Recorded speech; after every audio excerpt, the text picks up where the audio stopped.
All right, we're in the final days of the 2024 calendar year. We're approaching the start of a new year, and with 2025 right around the corner, many people start to think about change, resolutions, and things that they want for their future. Well, New York sports teams, they're no different. They've got hopes, they've got dreams, they've got wishes for 2025. So what we're going to do today is we're going to discuss what should be on the wish list for some of the Big Apple sports teams. We're going to do it with a contributing writer for the New York Post.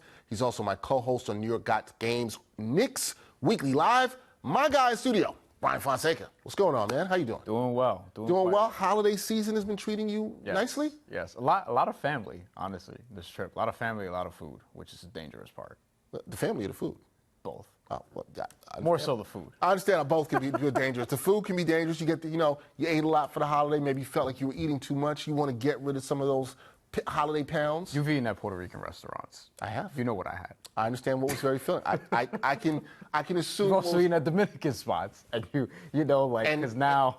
And also, just being from the Caribbean, the food's similar. So I understand what the plate was looking like. A lot of carbs. A lot of carbs. But listen, you're thinking in a positive way, and probably for your wish list for 2025 is, make sure you stay a little healthier, right? And some New York teams, things haven't been so healthy for them in 2024. Other teams, things have been very healthy. So, Bryan, we're going to start with the teams that maybe had a little bit of a healthier 2024. Sure. They've got wishes. They've got hopes and dreams, too. So let's start with them. And, Bryan, we're going to start with the New York Mets, okay? They had a great 2024. I think most Mets fans would say that. They were 2 wins away from the World Series. Then, here's the thing. They landed the biggest free agent of the offseason in Juan Soto. So when you consider all that, they had a great 2024. What should be on the Mets' wish list in 2025? Okay, so first, let's go with starting pitching. I still think that this rotation could use a little bit of a bump. I think you would agree with that. Yeah. There's Sean Manaea, there's Kodai Senga. Sean Manaea, by the way, coming back, that's not a small thing. And it's a multi-year contract. It's a healthy contract. He's going to have to live up to it now. But somebody who was top 15, 16 in innings pitched last year, he can go to distance a little bit. Played well in the playoffs as well, which is a key thing there. But adding to that, Frankie Montas is a pretty big signing, another bet on yourself type of deal. 1 year, we'll see what happens after. Luis Severino took that opportunity and was able to cash out with a multi-year deal with the A's. David Peterson, we'll see, but I still feel like looking at the rotation, it could be a good rotation, but you still feel like you need another starter in there. They're going to try out Clay Holmes as a starter. I feel like that's a little dangerous. The fallback option is maybe he's a setup man for Edwin Diaz, which is what I thought they would be signing him for. Now, David Stearns has earned our trust.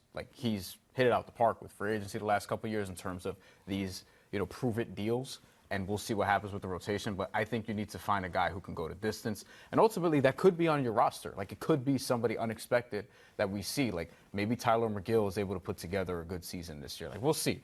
But I think ultimately if you can't find it in your rotation to have another reliable arm, you need to go out and get one. And I think the Mets are going to be a team that's active all season long, so they'll probably do that. All right, so if they don't do it in the offseason, they could be looking to do it during the regular season. And I think Mets fans would like another pitcher definitely added to that starting rotation, preferably a bona fide ace on the staff. Now, let's talk about the Yankees, okay? Because they made it to the World Series, but they didn't have the finish to 2024 that they wanted, right? They fall to the Dodgers in the Fall Classic. Then the stinger was they saw Juan Soto leave the Bronx to go right to Flushing. Now, here's my thing. Yankee fans, they're not used to painful losses like these, the way they lost in the World Series and then losing Juan Soto. So what's on the Bronx Bombers wish list for the new year, which I think is an interesting question to ask, because whenever you talk about what's on the wish list for the Yankees, their fans are going to say, a World Series title. Right. This is what we want. But we're this obvious, so we're not. It's obvious. So we're taking that off the table, Yankee fans. We're not going to say that. We understand this is what you want. This is standard. This is what you expect. But what should be on the wish list for the Bronx Bombers in the new year? Honestly, this is kind of out of left field, no pun intended, but I want to see more Jason Dominguez. I'm very curious about what he can do at Yankee Stadium with we criticize the size of the field, but ultimately if you have power, and he does, he could hit a ton of home runs in that ballpark. He's somebody who has 100 total plate appearances in his career. That's it. He'll be 22 in February. He's got 6 home runs over those 100 total plate appearances. His OPS isn't nothing. It's not crazy good or whatever the case may be, but he's very young. He's a switch hitter with power who could play the outfield. I think he should be starting this year. We'll ultimately see how that goes. But he's somebody who I think we're kind of sleeping on in terms of how much he could impact this Yankee lineup and really the Yankees in general. I don't think he's going to hit high in the order right away or anything like that, but he could be an impact player, I feel like, right away potentially, if he's as good as projected. The other thing for the Yankees, I would say, is just the facial hair policy. Just get rid of it. Like, as somebody who has a beard and has had one for a long time, like, that's just a silly thing for me ultimately, but come on. Like, it's 2025. What are we doing? Still making dudes shave their beards? Here's the thing about that, and I've had this conversation with different people around sports media and Yankees fans, but as it got to the point where it's hurting the Yankees, where it's hurting their brand that a free agent or somebody may not want to sign with the Yankees.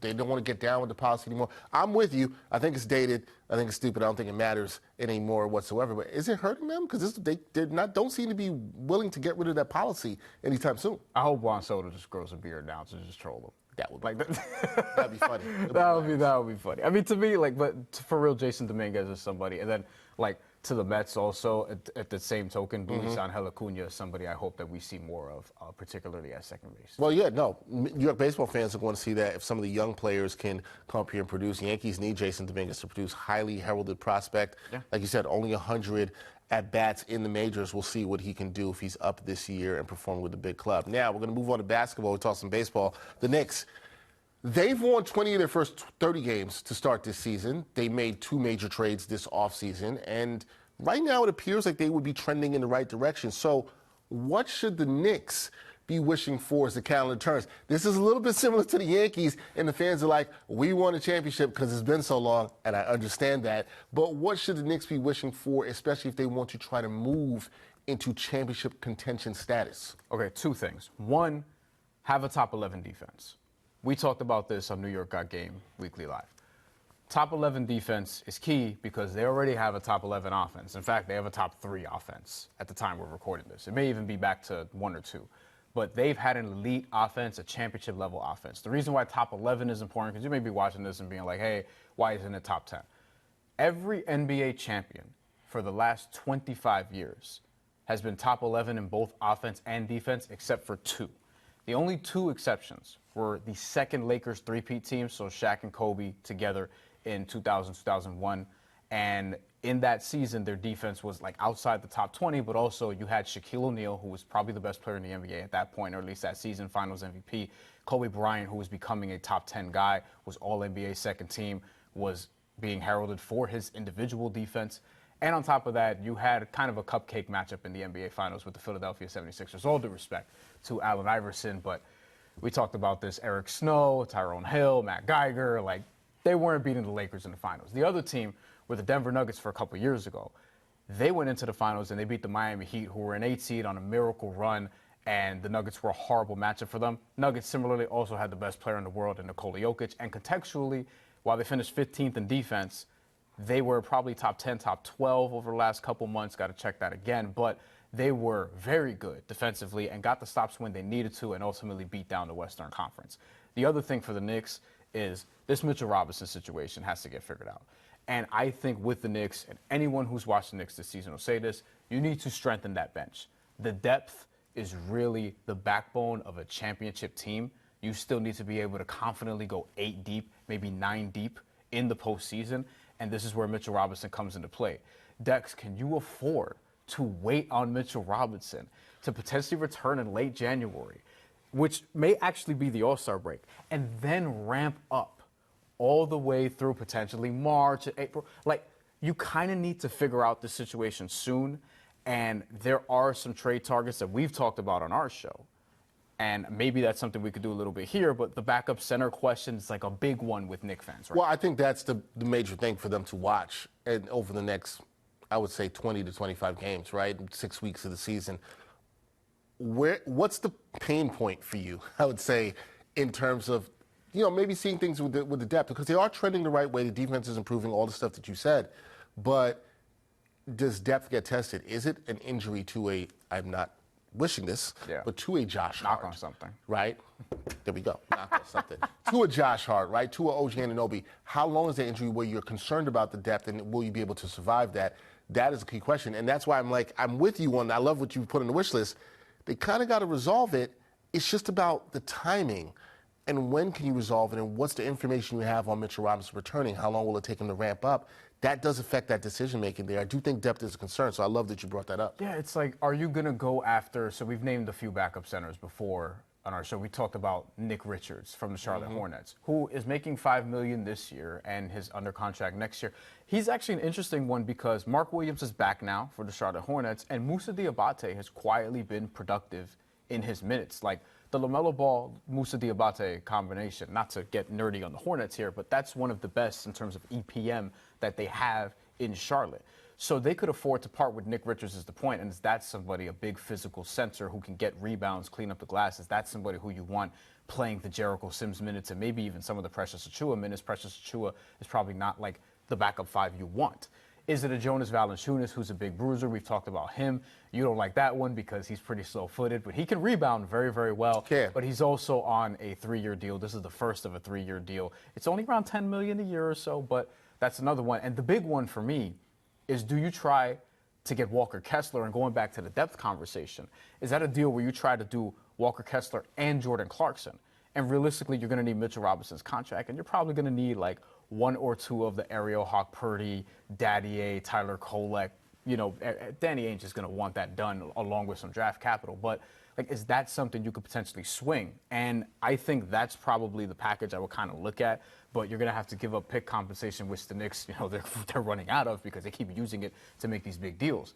But Jordan Clarkson, Walker Kessler is a combination. Like, if you can get a guard who can create better than what you have, and you can get a backup center who's better than what you have, then I think it'll be worth moving on from Mitchell Robinson if you're worried about the injury future and you need to stomach that, hey, draft capital has to be on the table for this. Yeah, it's going to be interesting to see, but good things to have on the Knicks wish list. Now, the women's basketball team in the Big Apple, the Liberty, they had a amazing, it's probably of all the teams we're going to talk about, the best 2024. They are the defending WNBA champs. They won the first title in franchise history this fall. So what do you have for the Liberty's 2025 wish list, which I'm sure at the top of it is to repeat, to go back-to-back. What's at the top of the wish list for you with Liberty? And in order to repeat, I think two things stand out. One, just keeping Breanna Stewart. She's technically a free agent. She appears to be signing just one-year deals moving forward. Do everything you can to bring her back. That one's not an extremely hard one to figure out, and it seems like that's going to happen, but, you know, you don't want to speak too soon. But Breanna Stewart, that's your franchise, one of your franchise cornerstones, obviously, and has helped lead you to a championship. You could pair her up again with Sabrina Ionescu, Jonquel Jones, run that back. The other thing is, defensive-minded guard has to be at the top of the list for me. But Nyjah Hamilton, who is a forward, would often guard the team's best player, best shot creator, whatever the case may be. 31 now, going to be 32 after next season or during next season. And you don't want to put all the onus on her, assuming you're bringing her back into training camp or whatever the case may be. Cordy Vandersloot's contract has expired. Don't know what her future is going to hold. And honestly, probably need to upgrade that spot with all due respect. Can you go get a defensive-minded guard? I thought last year that Natasha Cloud would have been an interesting signing for this reason. Ultimately, they ended up winning the championship anyway. But I think somebody like that, she's not available other than by trade right now. Maybe it's a Dejanay Carrington from the Connecticut Sun. She's a restricted free agent. That's going to be tricky. But Connecticut, we have to see what's going on with their rebuild because it looks like they're going to rebuild. They hired a young general manager, Morgan Tuck, who was one of their draft picks from within the last 10 years. She's really young, but they're trying to do things differently over there. They pushed their core of Alyssa Thomas and, you know, everybody else for as long as they could. With DeWanna Bonner, you don't know what's going to happen there. Brianna Jones, you don't know what's going to happen there. And on we go. Like, you have like 3 players under contract next year with the Connecticut Sun. So I think Dejanay Carrington, I think, one, Connecticut should try to re-sign her. But if they don't, or if they get priced out on the restricted free agency market, can the Liberty be the team that does that and potentially poach her? Like, ultimately, you just need a defensive-minded guard to pair in the backcourt with Sabrina Ionescu. And I think doing that could potentially like make this situation more palatable moving forward. Yeah, Dejanay Carrington's a player I would love to see in a Liberty uniform. We'll see if that happens. Liberty are going to see if they can go back-to-back in 2025. Okay, we talked about the teams I think that were, you know, they had pretty good years. Liberty, obviously a great year, but now we're going to talk about the disappointing teams in 2024, and that's all going to be around football. Let's start with the Jets, who are nowhere near the Super Bowl expectations that surrounded them when they acquired Aaron Rodgers. Gang Green, they're going to wrap up, Brian, 9th straight losing season in a few weeks. They will wrap it up. So you side like as if you were a Jets fan, and I know you're not. What is on the wish list? Formerly, yes, you got off the narcotic. You're no longer dealing with that as a Jets fan. What is on the wish list for the Jets starting off 2025? There are teams that wants to start the year off right. What's at the top of their wish list? Move on from Aaron Rodgers. Has to be number one. Enough. It is time. I was skeptical of this before they even were actually doing this officially, when it was just in the rumor mill, how much they're going to trade, the draft pick compensation. Ultimately, it ended up being something that, even if you're, an Aaron Rodgers atheist, let's say, you would look at the deal and be like, okay, like this kind of makes sense on the surface. Then he ruptures his Achilles, and then this year it's like, he's over the course of just, and this is the problem with like the Nets, who we're not talking about because what they need is obvious. The Nets struggled with this when they had their big three with Kevin Durant, James Harden, and Kyrie Irving, where you just turn over your organization to these guys. And they turned over everything to Aaron Rodgers. And you see what it gets you. Ultimately, you just fall flat on your face, and you wind up with this embarrassing season that you have where he and Devontae Adams are just trying to sort of milk their numbers to make themselves look better individually so they can move on potentially and go somewhere else and be like, hey, we should get X, Y, and Z just because we did this, despite the fact that the team didn't really accomplish anything. Garrett Wilson doesn't look like he's having the greatest time. We'll get to him in a second. But I think just actually act like a proper football organization, do a real rebuild. I'm 30 years old. This team has not made the playoffs since I was 17 years old. Okay? Like, we're talking about a long time that this team has been, and they've had expectations in the meantime. Like, there was that 2015 season where they went with 10-6 or whatever, and Ryan Fitzpatrick threw a ton of, like, every interception possible in a game where they could have potentially made the playoffs if they won that. And now this time you have all the expectations. People thought they were going to win the division against the Buffalo Bills. That obviously didn't happen. So I think it's time to move on from Aaron Rodgers. And the other thing is keep Garrett Wilson. Like, you actually have a number one receiver. When Geno Smith was here, his number one receiver was like Jeremy Curley.